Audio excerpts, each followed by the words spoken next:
everybody, welcome to another Piece of Ash. This is episode 2. This is the second month I'll be doing this show. This is my sit and talk show where you guys can ask me questions and hear my opinions on things. This is basically my, feedback show where you guys can get my opinion or hear me talk about something that you guys want to talk about. I've been using SurveyMonkey to get sort of like the questions from you guys. That's worked pretty well. It's kind of hard for me to go through responses. I was playing with different ways of doing it.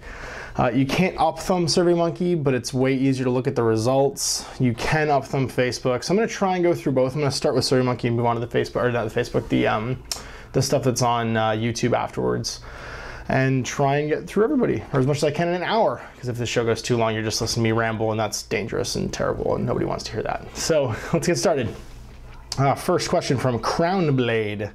Oh yeah, I also have names for you guys now. Crownblade, do you have any advice on assembling metal miniatures? I picked up the Ice Storm Infinity box and the female minis as well as the bunny ears are infuriatingly small. You and me both, brother.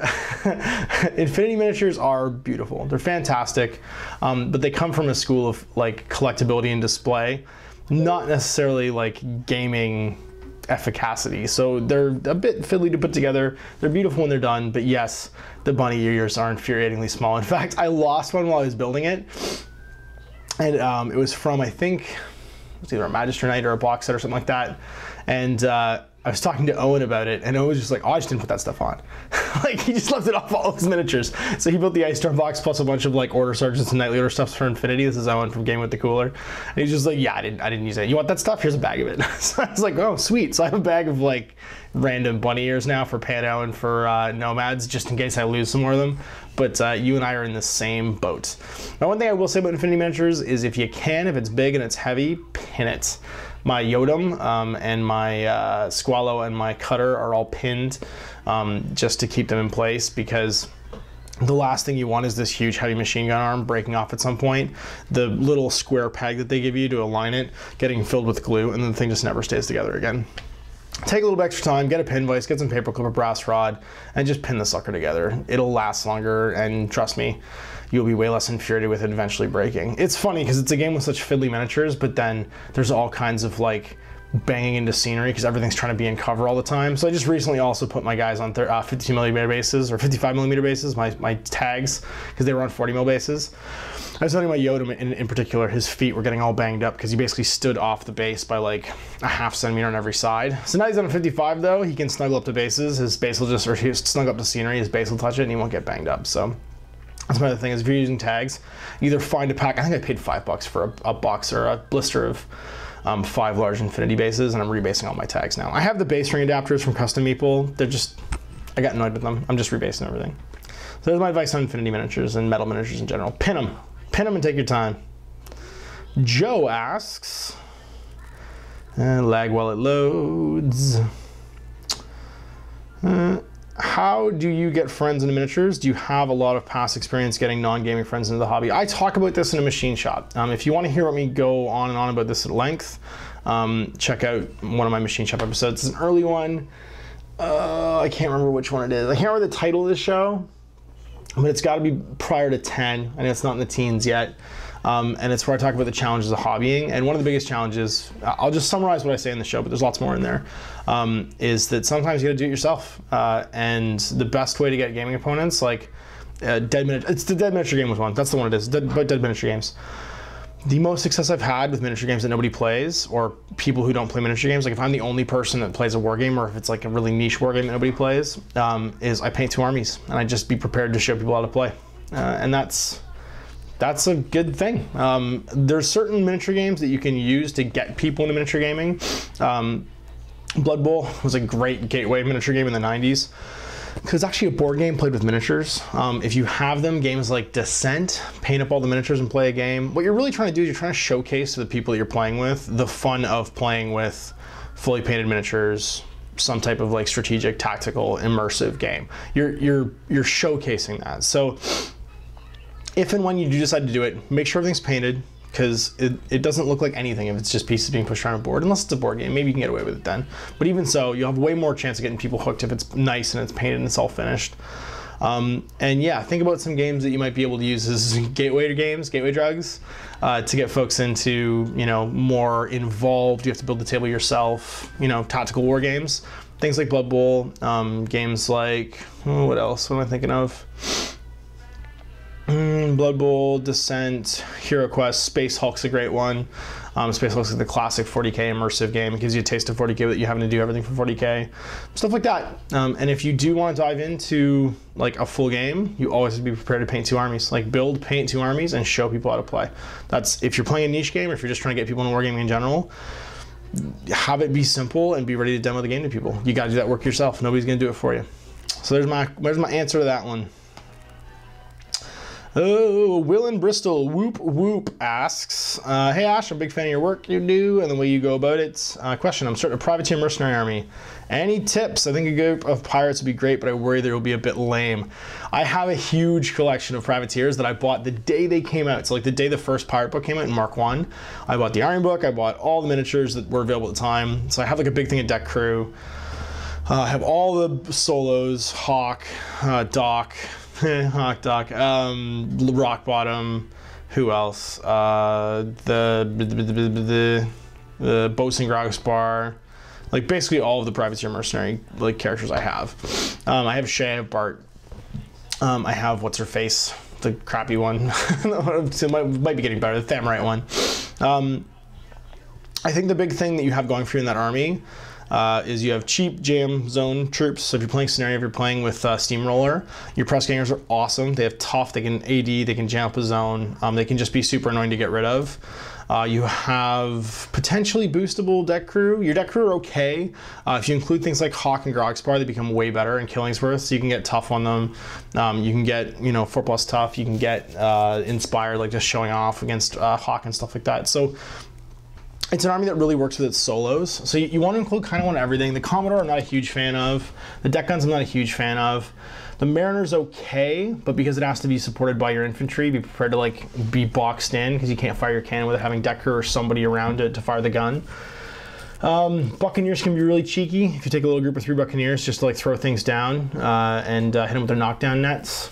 And obviously Galleon. Like Galleon is basically, it's not a privateer jack, but it's supposed to be a galleon. So if you're not strictly holding yourself to the tier list and the theme stuff, Galleon can be great with Bart. Shay, if you're playing strictly like a Pirate's Life, you might find yourself fairly limited, but it's got some tricks. I think the big thing, like with all War Machine games, is you need to buy the army, play a whole bunch of games with it, and see how it does in scenario. Because at the end of the day, that's how you win games with War Machine, is you play the heck out of the faction that you play. I mean, there can be bad drops and bad matchups, but playing for the table and playing for the scenario is a huge deal. All right, so let's see what's next. Will Robinson, what's your opinion of GW video games? Also, would a straight conversion of 40k or fantasy rules into a video game be a good idea? Would it hurt the tabletop game? Okay, it's not gonna hurt the tabletop game. People start fears, oh, video games are gonna kill 40k, they're gonna kill fantasy, blah, blah, blah. People who like playing video games like playing video games. People who like playing miniature games like playing miniature games. Those groups, I'll do you Venn diagrams. Here's 2 big circles, video game players and miniature players, and they overlap. And here in the middle, there's people who like playing video games and people who like playing miniature games. And I think that a straight port, you've got that, it's called Vassal. You can go play Vassal for free on the internet right now. I think it'd be kind of boring. Because the great thing about a miniature game is it's an immersive real life experience, right? You're strategically war room moving models around a playing field and seeing how they work.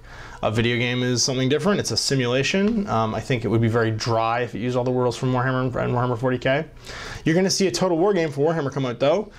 And I think Total War up until this point was the most Warhammer video game available. It was the video game that played the most like Warhammer. So I expect that's going to be super popular. And if you are looking for a Warhammer video game, I suggest you check it out.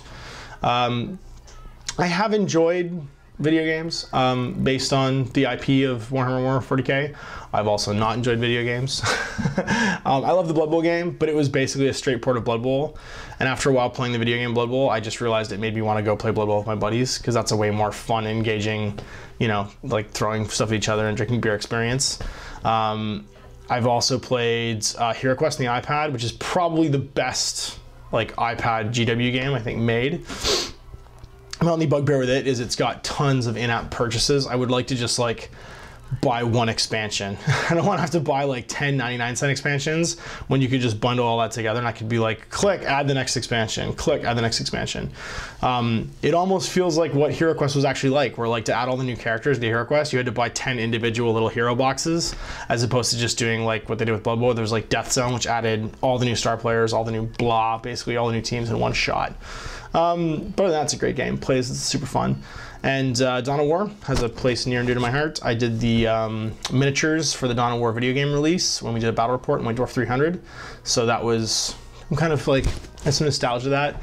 And I also got the guys at Relic I worked with a little bit. I've got their briefs and their original synopses and art packs for when they designed the video game. And when I played the video game for the first time, I was like super blown away that the miniatures that I'd made off that art were also, you know, on a video game in front of me. And it has probably the best opening video like of all time. That bit with like the dreadnought just coming through the wall and just making the hill disappear with the assault cannon is probably still like the most hair lifting on my arm, you know, Citadel animated moment in a video game ever. Anyway, enough about video games. Who's next? Ty. Question, ever played any Too Fat Lardies rule sets like Chain of Commands? I'm a big fan of those rules. I've looked at the Too Fat Lardies games. I've never played them. I have friends who swear by them though, and a lot of people I know who live in the UK who love the Too Fat Lardies stuff because they see a lot of conventions. So like it's at Salute every year. I think a lot of those games get like people, because at Salute what happens is people run games. Like that's a big part of going to Salute, is there's people that'll like all year build like this kick-ass totally awesome table and play some homebrewed or niche rule set or something like that.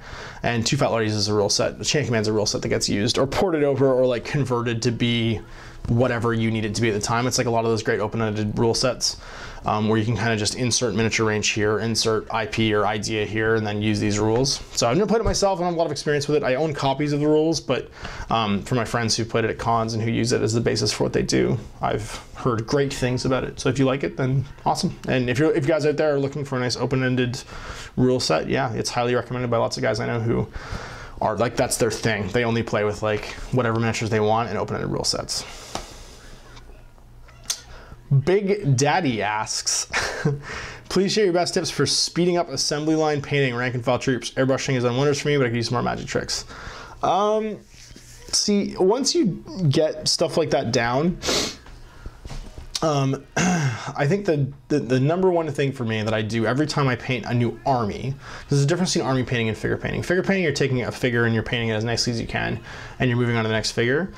When I start an army, so I go and I write an army list for a game, I purchase the entire army all at once, I get it assembled, and it's there before me as this like gray plastic or metal horde of sadness and demotivation. The first thing I do is I take one rank and file trooper, and I figure out the meta of how I'm going to paint this army. So I work out my painting scheme. I pick the colors I'm going to use in the palette I'm going to work from. And then I take all my paints, all my other paints, I'm not tempted to use them, and I stick them in a box. And I figure out the order of operation. So I always go from big colors to small colors. So like for instance, if I'm doing a Space Marine army, I'm going to do the armor color, like base coats and washes and like subtones first. And then I'm going to work on the armor out, and then I'm going to work to smaller details and smaller details and smaller details. The theory being, you get the messiest stuff out of the way at the beginning, and as you work your way down to smaller details, there's less likely that you're going to make mistakes and get stuff on top of stuff. And because I put all my other colors away, like a trick I would do when I was traveling is I would bag like the 12 or 13 paints I needed to do a set of models and just take those with me. You don't get distracted, you don't, you know, start experimenting, you just kind of go into autopilot and you start doing that methodology that you've pre-planned and worked out for every miniature as you go along. So like for instance, my Blood Ravens, my Space Wolves, even my Necrons, I could probably paint them in my sleep right now because I have painted so many of them as I've done it that like I know exactly what order to do things in. You know, like I start with A, I do B, I do C, I do D, and I do at least 10 figures at a time so that by the time I'm done, guy number 10, guy number 1, whatever color just went down on him is dry and it's finished and it's ready to be worked on for the next step. So there it is, man. Those are my other sort of like meta in the head tricks for getting stuff painted fast. And then everything else is about time, but I'm gonna do a machine shop on that. So how to find the time to do things and stealing moments to actually get painting done is like a whole other topic. DC Danny, when you lived in the States, did you do any backpacking? Where'd you go? I did tons of backpacking when I was in the States. When I was in the States for the first 2 years, from 2010 until 2012, my wife and I were actually separated. And I don't mean separated in the separated sense. I mean, she was still finishing school in Ontario, and I was living in Memphis, Tennessee. So like we were like alone, and we had to go through like this weird, because we've been together for like 5 years up to that point. We had to go into this weird like what do we do now that we don't live together thing, like where we're all of a sudden sort of like pseudo single again, and like went back and picked up like old hobbies. So like for me, I started backpacking again on the weekends because it's great exercise, because I was right there with the Smoky Mountains in Tennessee, and because I was traveling 3 weeks out every month, I would find myself in all kinds of crazy different places, you know what I mean, where there was places I could go backpacking. So it was like doing overnights, doing day hikes, early morning climbs or whatever, going up the side of a mountain in the morning to see the sunrise. It was a hobby that the only thing I needed to bring with me was like a hydration bladder, some boots, and my like day pack, and everything else I could just pick up when I was there.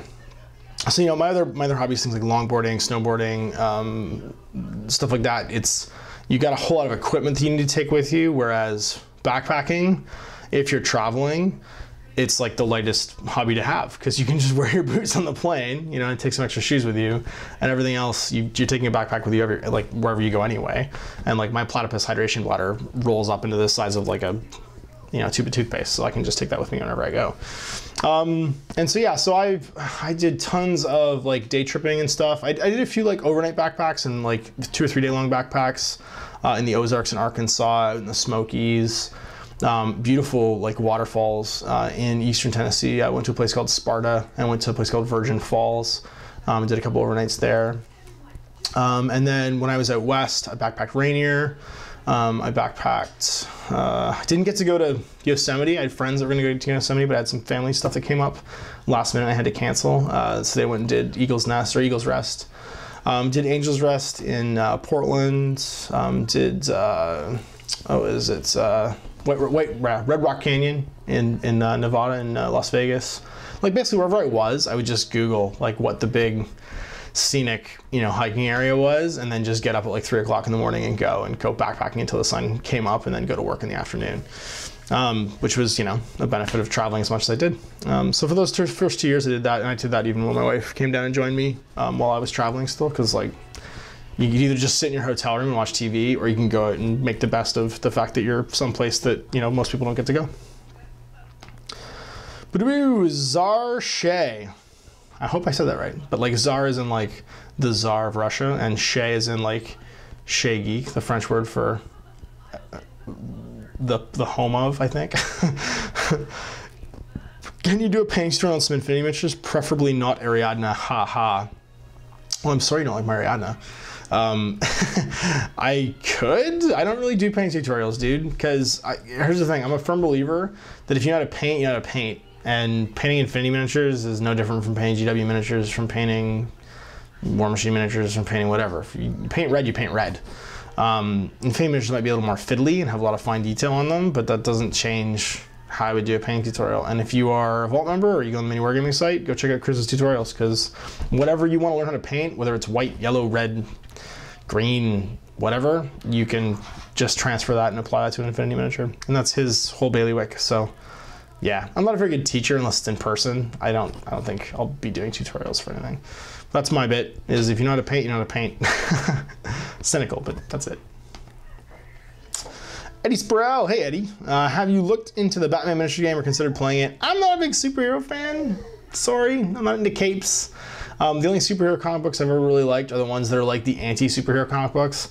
So like I really liked, you know, Watchmen, but the whole point of Watchmen is that that superheroes aren't real. There's only one superhero, it's Dr. Manhattan, and the rest of them are all a joke. And if you're the comedian, then you get the joke. I think I would have been the comedian in Watchmen, actually.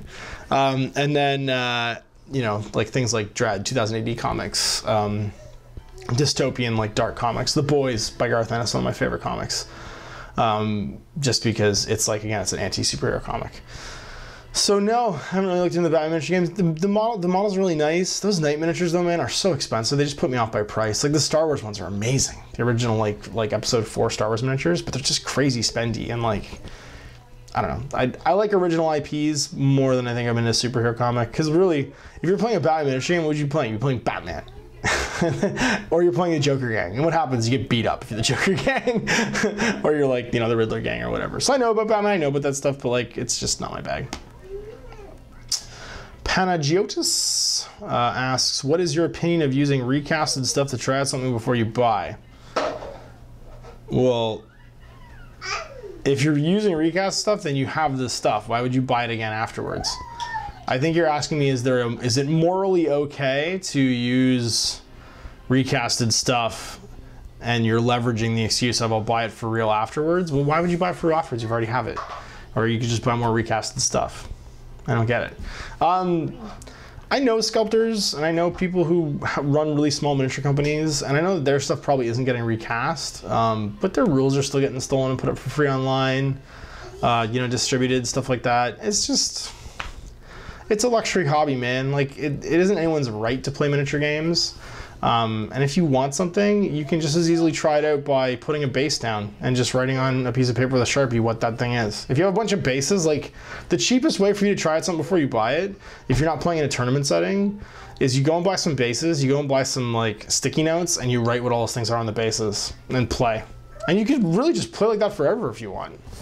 Nothing's stopping you from doing it. If you don't care whether or not you have miniatures, just do that. But like buying recast stuff, you've accepted the fact that you don't care that you're stealing somebody's intellectual property. So you're stealing it because you want it to be cheaper. That's okay. I mean, that's your choice. I'm not going to make any judgment on that. I'm not going to make any value judgment on that. But like, I think that's a weird like mind trick you're playing with yourself, that you're trying it out before you buy it for real. If you have recast stuff, you have the stuff.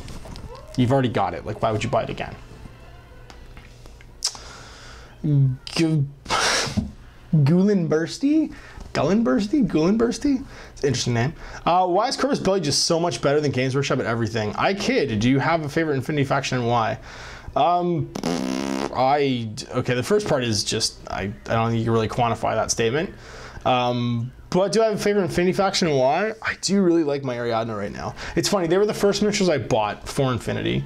I never got around to painting them, and the reason I never got around to painting them was I got a whole bunch of Pano stuff and then painted all of that for like a painting bet on the old Tabletop Gaming News forums that are long gone, back when Zach Bellato still owned Tabletop Gaming News before Cool Mini bought it. And yeah, the reason I like them, they remind me of like Metro 2033 or, you know, the Resistance from Terminator 2. Like, they're these low-tech dudes having to go up against like the worst possible odds of like high-tech, you know, oppression. And they do it, they play the way that those guys would have to play. They use ambush, they use camouflage, they basically just hide and knife guys in the back. They fight dirty. And as much as that feels kind of sometimes bad when you're playing somebody and you're like, okay, we need to play your army, I play these like 7 camo tokens, they thematically really feel like this like guerrilla warfare army. So, you know, Guerrilla miniature games, I'm a bit subversive. Having a subversive sort of like freedom fighter army just appeals to me. So I think they're cool. And the look, that Metro 2033 like Kazakh look, I think is really cool. I'll probably stick to the Kazakhs. I mean, I like the French stuff, the Merovingian stuff as well. And I'm sure the USA Ariadne stuff will be cool too. And the Highlander stuff's cool, but like I just really dig on the Cossacks. Paul asks, when was the first time you were ever introduced to Warhammer 40K? What would be wrong with me to assume it was from a friend, as they was introduced? No, of course, it's word of mouth hobby. Especially, I mean, as old as I am, pre-internet was when I was introduced. It had to have been from a friend. There was one Games Workshop store in Ontario, I think even in Canada, in 1988. And it was in downtown Toronto on Queen Street. And I think at the time it was actually still selling D&D stuff as well. It was pre-Citadel, you know, becoming the Citadel store basically, and it was still doing the import-export stuff, and it was one of the only ones in North America. So I found out about it. One of my best friends at the time, I was in Cub Scouts with him, this guy named Chris Kite, and his older brother James. I'd be over at Chris's house, we just go over to like play, ride bikes, you know, whatever it is 8-year-olds do, and you know, play Mortal Kombat in his basement. And there was like his brother's room, we'd always walk by because his brothers and his room were like kitty cornered to each other, and it was just full of Citadel miniatures. Like, he owned tons of Citadel miniatures, he painted tons of Citadel miniatures, still does actually, and we're like still in touch. James and I talk. He lives in Reno. Weirdly, we both moved to the States around the same time. I think he moved down there like a year after me, and he's still there in Reno, in Nevada, and I'm back here in Canada now. But I became like completely fascinated by them. And at the same time, I actually didn't put 2 and 2 together the same times I was seeing that, I was I was sent to purgatory. I have a very funny story about being sentenced to a detention where I had to sit in like March in Canada next to the flagpole at recess for like a month. Like I was not allowed to play. I wasn't allowed to go anywhere. The teacher would just watch me sit by the flagpole because I was very bad. I did something terrible, which is I still blame my father for in a hilarious way. Not the terrible, like a bad way, but like just he gave me some bad advice. So think about the advice you're gonna give your kids, because I took it very literally and it got me in a lot of trouble. But I was reading these Choose Your Own Adventure books, The Green Spines, fighting fantasy novels by Ian Livingstone and Steve Jackson, who are the founders of Games Workshop. If you've never heard about that, I'll be doing a series in the future called The Ongoing History of Miniature Wargaming, and that's going to talk about Livingstone and Jackson those years. I actually just recently, if you want to read about it a little bit though, posted a great article from Play Unplugged in the UK, which is about that time, and actually is an interview with Ian Livingstone. It's on my Facebook page right now. Go check it out. Play Unplugged. You can probably just Google History of Games Workshop and you can find it. But there was an ad for Citadel Miniatures in the back of that Choose Your Own Adventure book. So Fighting Fantasy, if you want miniatures for your role-playing games or whatever, check out Citadel Miniatures. So not really knowing these two things would go together, I found at this like used bookstore or comic book store called The Book Between, which is in Whitby where I was living when I was a kid. Some Citadel miniatures, and the Book Between was awesome because you could trade in your books for credit, and like this is back when like a used book was like a few cents, and Citadel miniatures were like $9 or $10 for like a huge blister of them, and these were like the hard plastic clam packs too. And I traded a bunch of my Fighting Fantasy books that like I'd saved up like allowance money for these Citadel miniatures, and then like tried to like convince James to teach me how to paint them. I think I even asked him if he would paint them at one point, and he was just like, yeah, kid, whatever, and took them from me. But that was when I was first introduced to them. I was just totally obsessed from there on, reading those books and checking that stuff out. Michael G asks, if you didn't already have an Ogre King's army, would you collect one now in 8th Ed? Why or why not? Keep the awesome. Yeah, they're cool as shit. Like, they're a huge army of cannibals. I think the reason I was attracted to the Ogre King's army was at the time when I first built them, I was playing Rackham's Confrontation, and that was one of the first miniature games I played that had like a big guy army in it. It had the Wolfen, and the Wolfen were like a huge like sentient werewolf army, and the ogres were like that in fantasy, and it was the first time there was really a big guy army in fantasy. And fantasy is one of my favorite all-time games to play, but I didn't necessarily like the tedium of having to paint tons and tons of rank and file infantry. So having a big guy army meant that I got around that. I was able to play a game of Warhammer, not have the huge painting investment, and have the models look totally awesome. So I think I still would. They're still releasing great miniatures for the ogres. I think their fluff is super awesome because they're just, if you build an Ogre King's army, it's like building a Space Marine chapter. It's just a tribe. They are whatever you want them to be. You don't have to come up with any reason for them to be fighting people because they're just migrating around trying to eat people. Like they're just wicked. I love everything about them, and they're super fun to play because even though they're a big guy army, they're fairly competitive, and they don't. They don't play one-dimensionally. They have some fairly decent unit options. You can play them much different ways, and yeah, they're just hella fun to paint. All right, who's next?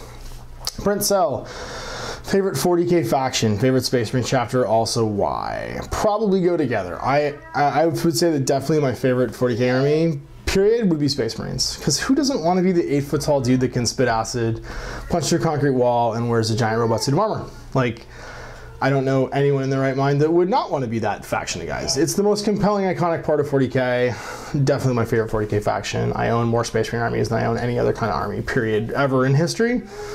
And my favorite Space Marine chapter, I don't know. I would probably say the Space Wolves. Definitely post Prospero Burns Space Wolves, like because that Dan Abnett book is probably the coolest depiction of Space Wolves ever, and it kind of reinvented what Space Wolves were. The Bill King background for Space Wolves was very goofy, Norse, kind of Asterix and Obelix view of those guys, whereas when you look at the background, it's a lot more 13th Warrior, but dark when you do the Prospero Burn stuff, and I really enjoyed that. So I think that's my vote would definitely be for Space Wolves. Justin Coley asks, what's your opinion of the stereotypes and stigmas of being a wargamer? Well, it's interesting. I have a pretty strong opinion about that. I think if you think there's a stereotype or a stigma on being a wargamer, that's probably coming from your peer group and not coming from the rest of the world. The rest of the world doesn't really know about wargaming. I would say that wargaming is something that is even more niche than something like Dungeons and Dragons and video games. Video games, of course, is mass market now. But Miniature wargaming is, I would say, niche enough that I don't think there's a popular niche about it, or a popular opinion about it. I think that the opinion of whoever's in your peer group might be, you know, negative in your area around where you are, but I haven't encountered that, mostly because, one, my peer group are all made up of people who probably are involved with it in some way. After so long working in that industry, you can't help but just accumulate most of your friends and coworkers and peers are people that are into that stuff. And two, I don't treat it as weird. It's just a part of my life. It's a hobby that I have. People that tend to judge people because their interests are uncommon are people that I wouldn't associate with anyway. So if someone's gonna judge me based on the fact that I like to paint toy soldiers and play strategy games with them, they would probably just get a big fuck you from me. And I'd be like, okay, well, dude, if you're the kind of guy that judges a guy for doing that, you guys probably aren't gonna hang out much. See ya. So yeah, my opinion of stereotypes and things of being a wargamer, I don't think they exist. I think that they are created when people make a judgment based on something that someone they know does. I don't think this is a popular enough hobby that there is a real one out there in society. And I think you handle it the way you handle anything else, where you've got someone who's making a judgment about you based on your interests. You flip them the middle finger and you go, well, it's nice knowing you. Guess you and I can't be friends. Yeah, then that's it. Crownblade. Have you tried any historical games? If so, did you like them? If not, why? I like historical games. I love history. The problem with them is they typically can't hold my attention unless I tweak them somehow. So for instance, I played Flames of War when it first came out. I built a German army. I built a paratrooper army. But it quickly became dry. It became enclosed in a box. There's only so much history to play through until you're, you know, at the borders of it, because history is fixed. You know, there's no sort of like ability to incorporate your own ideas and methodology and mythologies into history because it's already written. So what tends to happen when I play miniature games or historical games is I don't necessarily mesh well with other historical gamers. They're really interested in interacting with and reenacting their passion, which is history. I'm really interested in, I don't know, stopping the zombie virus from being released from a SS bunker somewhere outside of Normandy. And so I tend to insert wacky, wild stuff. I'm the guy that wants to have giant Tesla gun, you know, tanks in my allied army, or huge, you know, V1 zombie gas rockets that I have to stop from being fired. Stuff like that. Doomsday, stop the clock kind of stuff.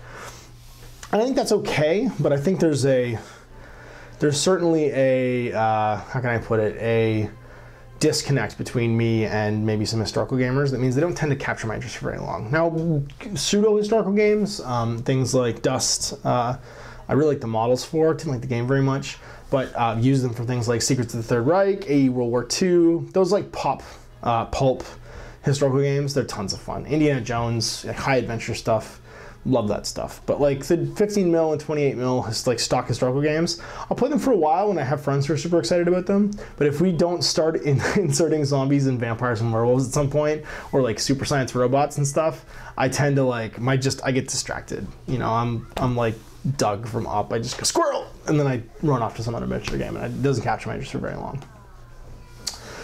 Jacob, what was the sequence of events that ended up with you being employed at GW? Big smiley face.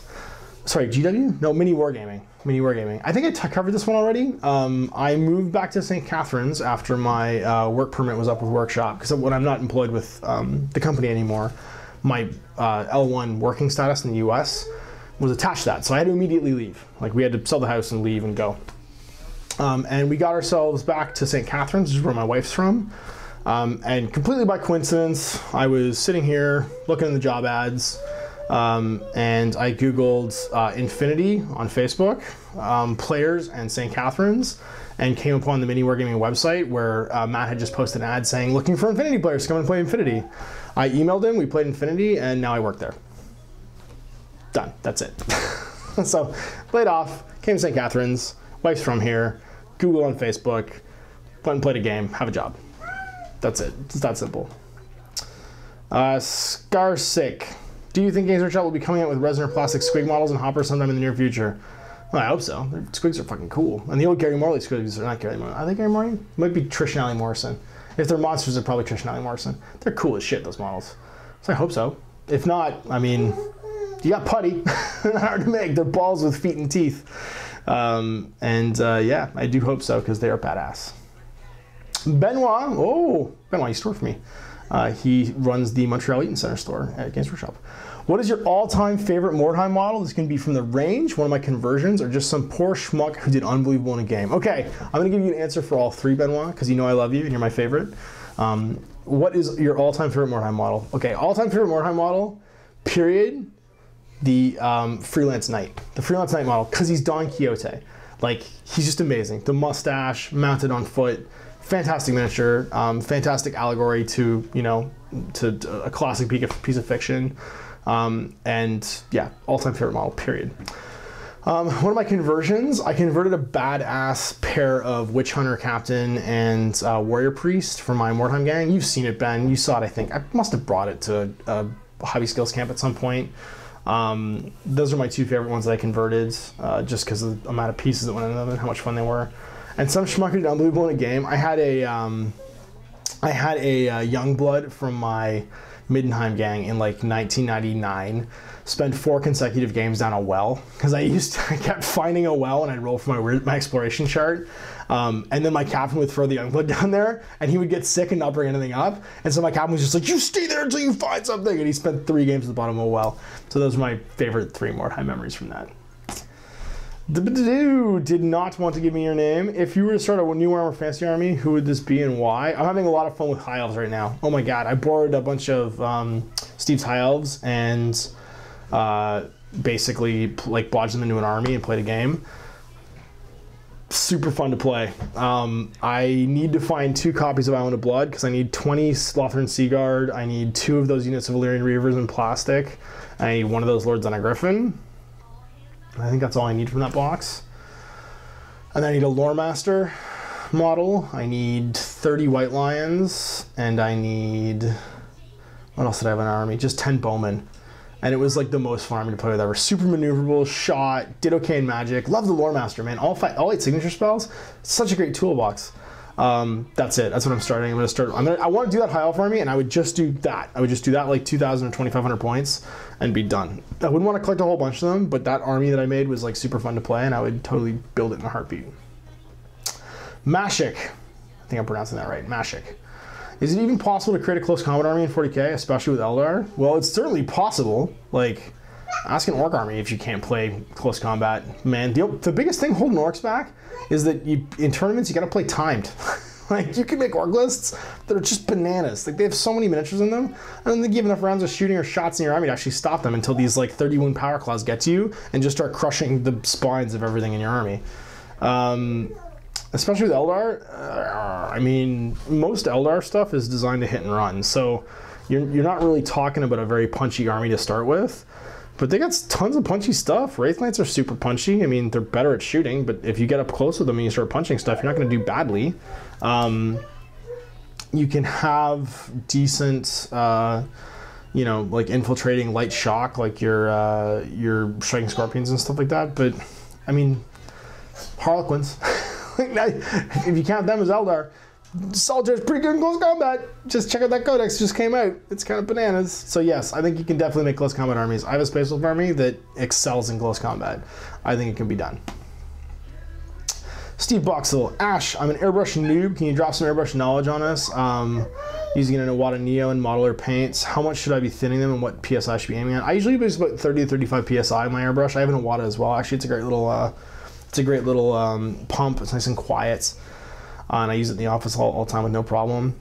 The model air stuff, I have some of it. The Vallejo model air. I tend to put 2 or 3 drops of just isopropyl rubbing alcohol in it. One, just to thin it down because they seem fairly chunky. The grays especially are fairly thick and they're clogging up my Patriot and my 150. So I have to thin them quite a bit. You can use just the medium as well, but I prefer to cut with alcohol because it increases the evaporation rate too, so you get less running. And stuff tends to bleed together a little bit better. But I've noticed the game air is just nicer than the model air. If you're gonna do miniatures with Vallejo paints, I would really suggest the game air. I'm using them right now and I can't speak. They're thin, much nicer. If you want to touch something up, you can actually just paint with them with a brush as well. And they don't seem to require the thinning. They're a lot better right to the pot than the model air. So that's my one bit of advice right there. And then less is more. Don't put too much in your cup because you'll just end up wasting it. And that way you can even get some transition and blends. If there's a little bit of a dark red left in your cup and you put the light red in and you put a little bit of alcohol in there and just mix it up with an old paintbrush, you can get a nice fade as it comes through the brush. The other thing is always have a little square cut piece of cardboard about this big that you can just test your airbrush on before you start painting your model. And this would be my airbrush noob advice. St. Augustine Ed. Do you remember the old Warhammer Fantasy Battle Armies books? Had all the armies, banners, allies, samurai, and zotes. Remember them? Yeah, I remember all of those things. Do you remember Ratspike? Ratspike, the art book with Ian Miller and John Blanche? Yeah, man, we could throw out old things. I remember all that stuff. I love all that stuff. My favorite samurai miniature is actually a ninja miniature, and it's the one with the Glock. He's just, for some reason, he's got a Glock. It's like ninja with bow, ninja with sword, ninja kicking, ninja punching, ninja with Glock. He's just walking around with a Glock. Crazy old Citadel miniatures. And of course I remember Zotes. They were the weird space cows that were Tyranid ambassadors and stuff. It's stupid. I'm glad they're gone. No name. Do you play Blood Bowl? Yes, I love Blood Bowl. My friends in Toronto run a very well attended Blood Bowl league called the Hogtown Blood Bowl League. It's still going on. They have an open league now out of Meeple Mart in downtown Toronto, and they play in various bars and stuff too. And Blood Bowl is the beautiful sport, if you will, of miniature games. I think I have probably 14 or 15 painted Blood Bowl teams, and someone wants to come and play Blood Bowl against me, shoot me an email, man. I'll totally do an Old World Wars side game of Blood Bowl where we just play a couple games of Blood Bowl. That'd be awesome, because it's super fun to play. And I think it'd be fun to film too, weirdly enough. Joledude, I think is the name. Hey, do you have any strategies for an Empire army? Thanks. Well, that aren't Steam Tank? Go watch Clarence's game against me. Life Magic, Steam Tank, big unit of Halbs with Arch Lecter to make them hate. Yeah, insert detachments for a little bit extra fire and to hide your mages in. And then Chocobo Riders, your Demigriffs, man. That's mix, match, and repeat. Some pretty awesome stuff there. I don't think you have to go all the way into the dark Night of the Soul that is 2 Steam Tanks that Clarence does. You could throw in things like Fast Cap Pistoliers to redirect your charges, to have some utility units in there as well. But yeah, those are all great options, and they're a fantastically fun army to play. Your name, not required. Michelin Man. All right, there we go. Where'd you get the awesome laser etch containers, and can you point me to more places to get some? It's a guy who runs an Etsy store called Piazza Productions. He'll make those containers for you. He can just get a high-res PNG and etch a logo onto them. He did the GMG ones for me, and they're fucking cool, yeah? So yeah, check him out. Super affordable, really nice guy. I think he's based in Illinois. But just, yeah, Piazza, P-I-A-S-A Productions, and just search Etsy for his store and shoot him an email, and I'm sure he can hook you up. All right, who's next? Did not give me name. Any advice on bringing young gamers into the hobby? I'm trying to ease my younger cousins into 40K without giving them unrealistic expectations like holding and painting minis. I think my same advice would go that I said earlier is just be prepared to do the work yourself. If you want to bring somebody into it, either play a skirmish game to start off with, so play Space Hulk with them, you know, play kill teams with them even for 40K, use the kill team rules. There's lots of miniature games that have 2-player starter sets that are a lot of fun. War Machine Hordes, 40K, Fantasy. You know, you be prepared to paint both sides or paint one side while they paint the other side. A great thing that I did when I teach painting was I would always paint one model while somebody else did it, and I just have them copy my steps. So, all right, so we're going to play this Empire guy together. Actually, Brent, who came in and did a game with me for Old World Adventures recently, brought in the model. I did that with him. I'm going to paint this color, watch me do it, now you go paint this color on 10 guys, and then just sit and do painting classes. That would be my advice, is be prepared to help, be prepared to do some of the work yourself, and just make it conducive for that person being able to contribute part of it to it, because they're going to stick with it and be interested they get to contribute as well. Jimmy asks, love your shows and bat reps, keep me motivated to paint my armies. Do you collect or play Warhammer 40K? The simple answer is yes. I have tons of 40K armies. Like tons. I just sold a 4,000 point extra one that I had, which was my Red Scorpions from 412. Yeah, tons. You guys see, nobody ever challenged me to 40K because for the most part, Dave, Matt, and Steve handle 40K. So I don't really do 40K, but I'd like to do some 40K stuff in the future. I might experiment with some competitive play stuff. We'll see what happens. Stay tuned. Joanna, what's been your favorite modeling project to work on and why? Well, I don't know. Modeling is one of the hardest parts for me. I don't necessarily enjoy modeling as much as I enjoy painting. But over the last couple of years, I would say the one I enjoyed the most was when I decided I was going to go back and collect a bunch of miniatures that I was really fond of when I was a kid.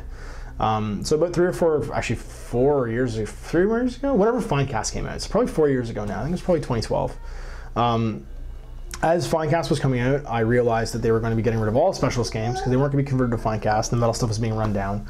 So I made a huge parts order, and I ordered one of every specialist miniature that existed. And that actually didn't cost me that much because there wasn't that much left on the website or in the warehouse that we could order, or that I didn't already own.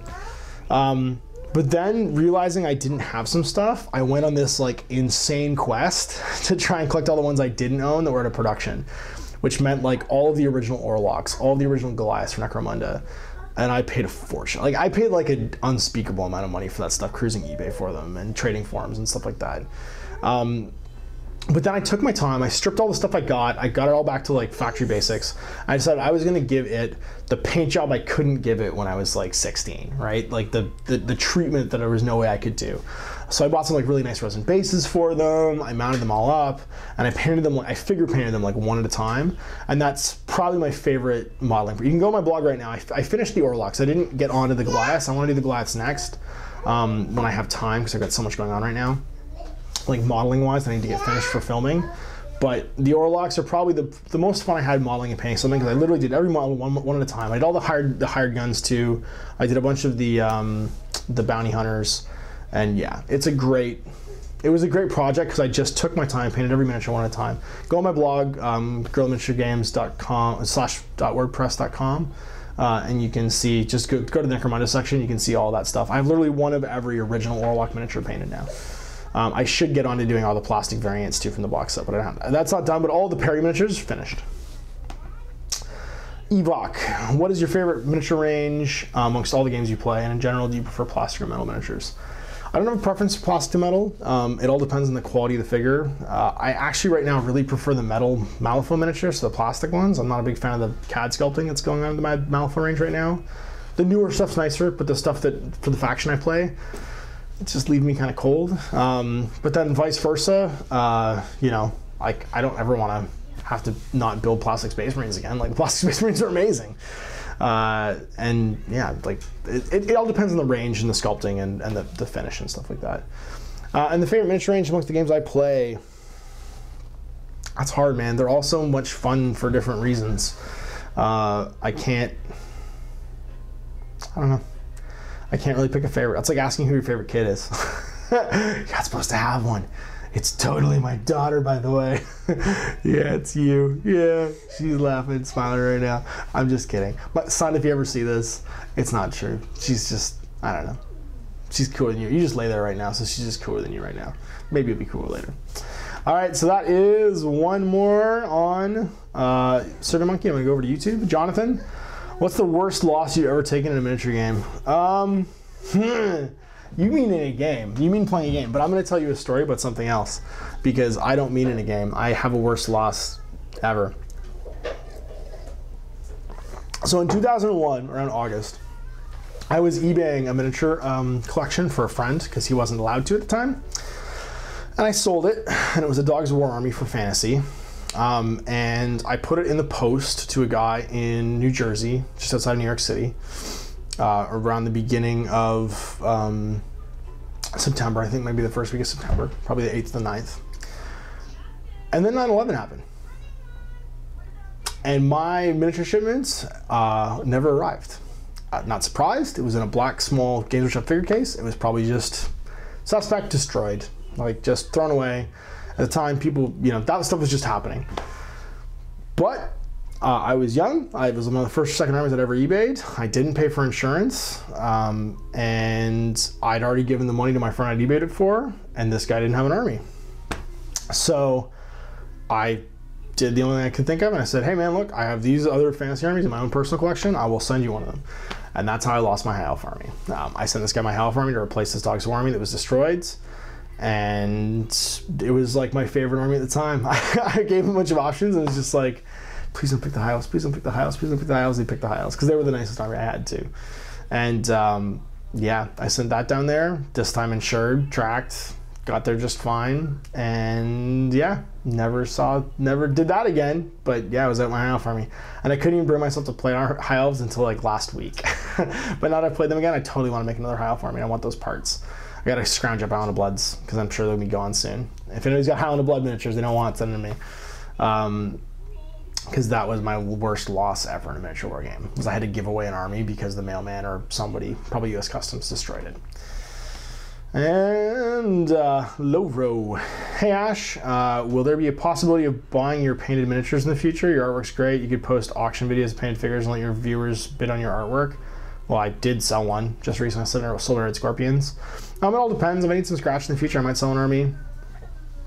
I don't know. I don't particularly like selling armies. Like, I don't plan on doing it. I might take a commission now and then. I don't really have time to, though. I'm a busy dude. But maybe. I mean, if you do, you'll see it on my feed. Subscribe to my YouTube channel. I'll always do a video. You can see the Red Scorpions probably already. And I will happily post up that stuff in the future if I can. And let's have a look at the stuff on YouTube. It is episode 1. Go into the comments. All right.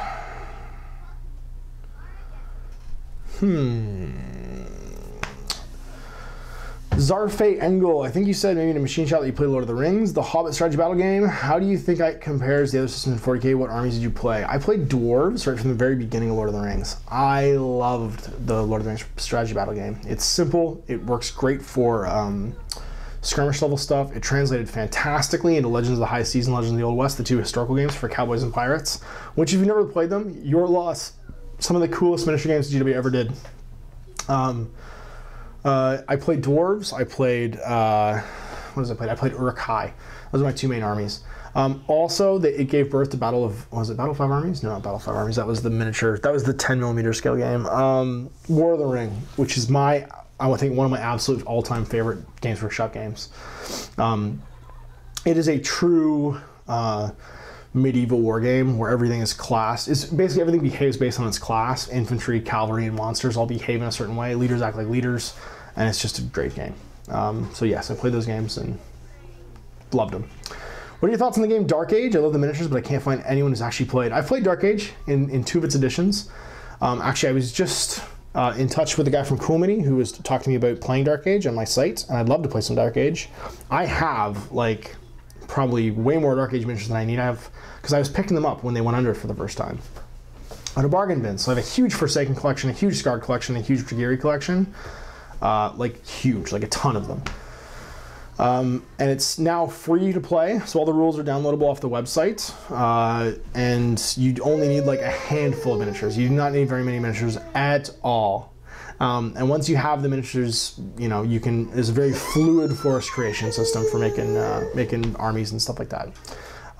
So yeah, it's a great game, Z20 based, a lot of fun, it's free. Check it out if you haven't played it. I think the problem it's gonna face in the future is when a miniature game goes out of business and they have to liquidate, independent retailers have to put all that stuff in their bargain bin, and they're very leery to pick it back up again. If they know they had to blow something out once, somebody comes around and starts calling them saying, hey, do you want to carry this game? And they go, isn't that the game that went out of business that I had to sell it? Like, I lost money on, you know, 2 years ago?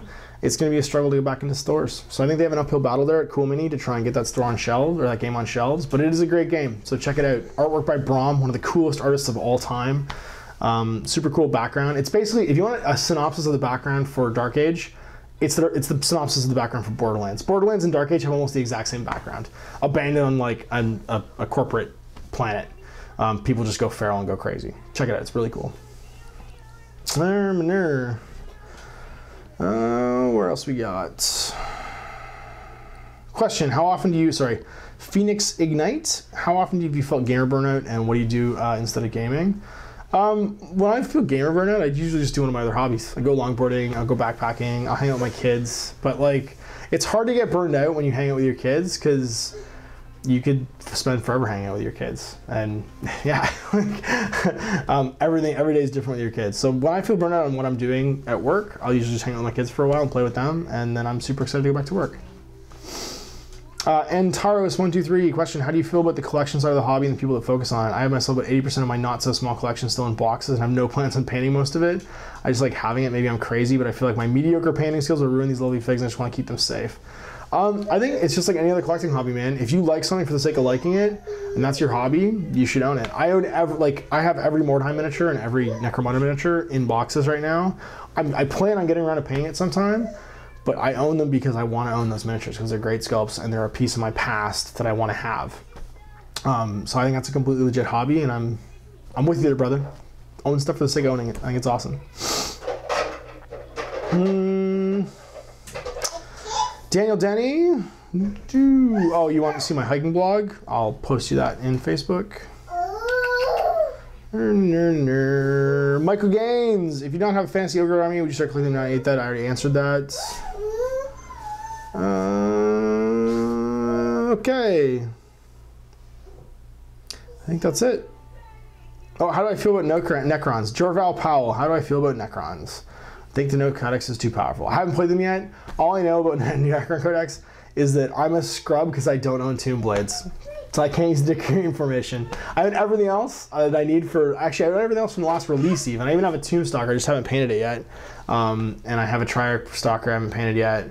And a Ghost Stalker I haven't painted yet. Like, but I own all these miniatures. I just never bought Tomb Blades because I was like, they're goofy looking, they're not very good in the game. And now, because I don't have them, I can't use the decreeing formation and I'm a scrub. So yeah, and they're sold out everywhere because everyone's gone and bought them all. So like, I was really excited to put in my Necrons because they're one of the last armies I painted and I really liked how I painted them. But I'm a scrub now because I don't have fucking Tomb Blades. And I also don't have 32mm bases. So yeah, and they're sold out too. So yeah, I'm pissed because I'm excited about them and I want to play them, but like I don't own the scrubbiest scrub unit from the last Codex, and now I don't have the super good awesome rules for the decreeing formation. That's it. So there it is. There's my machine, or sorry, my machine shop, my Piece of Ash episode 2. I think I got through all the questions. I think this is about an hour. I had to start a couple times just to hang out with my kids. But yeah, I'm gonna do Survey Monkey again. I've decided I'm just gonna go ahead and use them again because I'll be honest, it was way easier going through the Survey Monkey responses than it was going through the rest of this. And I'm not gonna repeat the Epithon thing. I'm just gonna let you guys put your stuff in and see how many I get through. And maybe just hit randomize or something. But if not, the quicker you get your answers in, the more likely they are to be answered. So click the link below. There'll be a Survey Monkey link in this video, and that's going to let you check out my machine shop. Machine shop. I keep calling it that because it's my other show, Piece of Ash episode 3, which will be airing. This one's airing in March. That one will be airing in April. So yeah, ask me questions, pick my brain. Thanks again for I don't know, for subscribing to my channel, for watching my videos, for encouraging me to do this, for hanging out with me and my daughter while we film these things. We'll see you next time for more of a Piece of Ash, more of my Sit and Talk show. Until then, happy wargaming.